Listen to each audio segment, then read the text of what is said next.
Hello friends, एनएसटीवी education में आप सभी का स्वागत है। आज का इस वीडियो में क्लास 10th का हिस्ट्री का वेरी इंपॉर्टेंट क्वेश्चन बताने वाले हैं, जो कि मैट्रिक बोर्ड एग्जाम 2026 के लिए बहुत ही इम्पोर्टेंट क्वेश्चन है। और ये क्वेश्चन जो है क्या 5वां क्वेश्चन बताने जा रहा हूँ ये। और पिछले वीडियो में जो है क्वेश्चन नंबर 4 तक बता चुके हैं। अब यहाँ पर 5वां क्वेश्चन है और वीडियो में अंत तक बने रहें ताकि आपको वीडियो समझ में आए और आप जो है 2026 का मैट्रिक बोर्ड एग्जाम अच्छे तरह से दे पाएँ एसएसटी में। तो पहला क्वेश्चन क्या है, प्रश्न है कि जर्मनी के एकीकरण की बाधाएं क्या थी। जर्मनी के एकीकरण की बाधाएं क्या थी। जर्मनी के एकीकरण, जर्मनी को जब एक करने का है ना, जर्मनी का जो राज्य था बहुत सारे टुकड़ों में बटा हुआ तो विभाजित था, उसको एक करने में क्या बाधाएं, क्या रुकावट थी, इसके बारे में बताना है। तो उत्तर में क्या लिखा गया, जर्मनी के एकीकरण की प्रमुख बाधाएं निम्नलिखित थी। जर्मनी के एकीकरण की प्रमुख बाधाएं क्या है, निम्नलिखित है नीचे, है ना।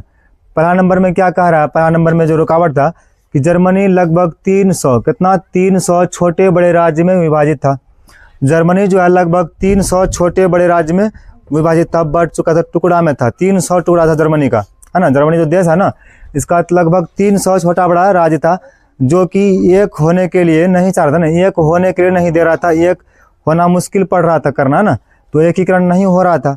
तो पहला वजह क्या, पहला रीजन कि जर्मनी लगभग 300 छोटे बड़े राज्यों में क्या था, विभाजित था।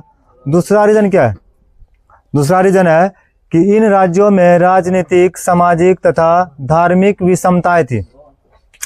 दूसरा क्या, इन राज्यों में राजनीतिक, सामाजिक तथा धार्मिक विषमताएं का मतलब होता है क्या कि सब में अलगाववादी था ना, अलग था। राजनीतिक वहाँ का अलग था, सामाजिक अलग था, धार्मिक अलग था। सभी भाषाओं के लोग वहाँ रहते थे और धर्म के अलग अलग धर्म के लोग रहते थे, तो एक होने के लिए नहीं चाह रहे थे। अलग भाषा वाला अलग रहना चाहता था, अलग धर्म के लोग अलग रहना चाहता था। ये भी कहीं ना कहीं रुकावट था, बाधाएं थी, है ना। क्या बाधाएं थी, राजनीतिक, सामाजिक तथा धार्मिक विषमताएं थी। दोनों सब में अलग अलग जाति धर्म का लोग रहता था, भाषा का लोग, जो कि एक होना नहीं चाह रहे थे। और तीसरा क्या था, तीसरा रुकावट कि राष्ट्रवाद की भावना का अभाव था।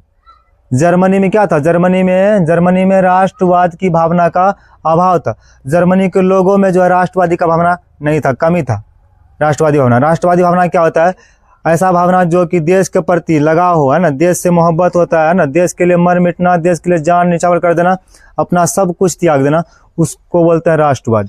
तो राष्ट्रवादी का भावना जो है उसमें कमी था वहाँ के लोगों में, इसलिए देश से मोहब्बत रहेगा तब ना देश को एक करना चाहेगा। देश से जब मोहब्बत ही नहीं रहे, देश वहाँ के लोगों में राष्ट्रवादी का भावना ही ना जगे, तो वो जर्मनी को एक होने देगा, एकीकरण नहीं होने देगा। इसलिए एकीकरण नहीं करने का ये भी बाधा था। और चौथा नंबर क्या कह रहा है, ऑस्ट्रिया का हस्ताक्षेप। चौथा नंबर में क्या कह रहा है, ऑस्ट्रिया का हस्ताक्षेप।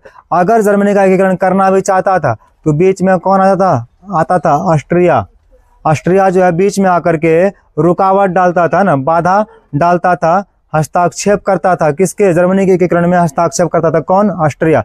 ऑस्ट्रिया भी रुकावट था, होने के लिए नहीं दे रहा था ऑस्ट्रिया, ठीक।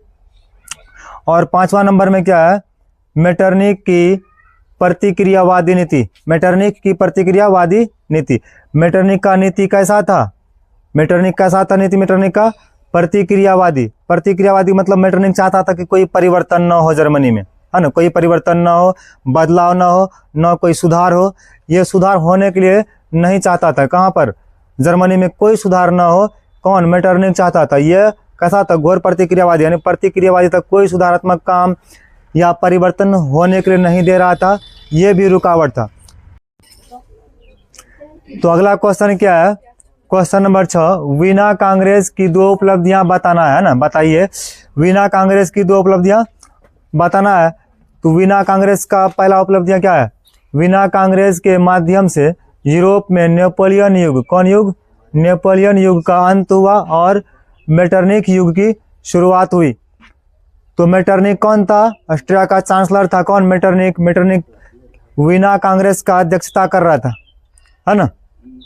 मेटरनिक क्या कर रहा था, वीना कांग्रेस का अध्यक्षता कर रहा था और वही से प्लानिंग किया, मीटिंग किया, है ना, वीना कांग्रेस के माध्यम से नेपोलियन को हटाना है। तो नेपोलियन युग का क्या कर दिया, अंत, उसका जमाना खत्म। नेपोलियन युग का अंत कर दिया और मेटरनिक का युग क्या हुआ, उसका युग का शुरुआत हुई वहाँ से। दूसरा उपलब्धि क्या है, फ्रांस में वीना कांग्रेस के तहत क्रांति के पूर्व की व्यवस्था को स्थापित करने के लिए बुर्बो राजवंश को पुनः स्थापित किया गया और लुई 18वां फ्रांस का राजा बना। और इस वीना कांग्रेस के माध्यम से मेटरनिक क्या किया, फ्रांस में वीना कांग्रेस के माध्यम से तहत क्रांति से पहले है ना, क्रांति के पूर्व की व्यवस्था, जो क्रांति से पहले की व्यवस्था, उस व्यवस्था को स्थापित करने के लिए, यानी फिर से है ना, फिर से वही व्यवस्था को लाने के लिए वापस स्थापित करने के लिए क्या किया, बुर्बो राजवंश को पुनः, जो पहले था बुर्बो राजवंश, उसको पुनः फिर से क्या किया, स्थापित किया गया। और फिर बुर्बो राजवंश का राजा कौन, लुई 18वां बना फ्रांस का राजा। तो उम्मीद करता हूं कि आप लोगों को ये क्वेश्चन जो है बहुत अच्छे से समझ में आएंगे। और अगर आप लोगों को वीडियो पसंद आता है तो चैनल को सब्सक्राइब करें और बेल आइकन दबाएं, ताकि जब भी मैं न्यू वीडियो लेकर के आऊँ आप लोगों के पास नोटिफिकेशन पहले जाए और आप लोग देख पाएँ और मैट्रिक बोर्ड एग्जाम 2026 के लिए बहुत अच्छे से तैयारी कर पाएंगे। Thank you.